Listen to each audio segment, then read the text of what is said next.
Today, we're going to be lighting up an LED with a resistor. So let's get started.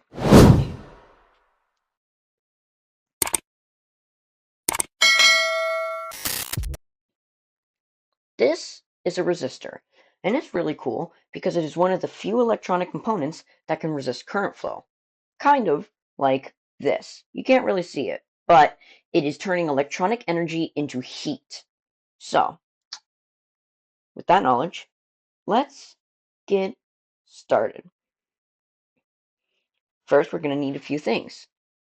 A breadboard, a 220 ohm resistor, an LED. I have a link to a video in this right here. And we'll need a 5-volt power supply. First, insert your 5-volt power supply.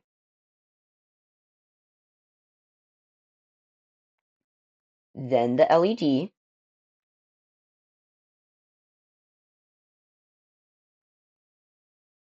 And finally, add the resistor.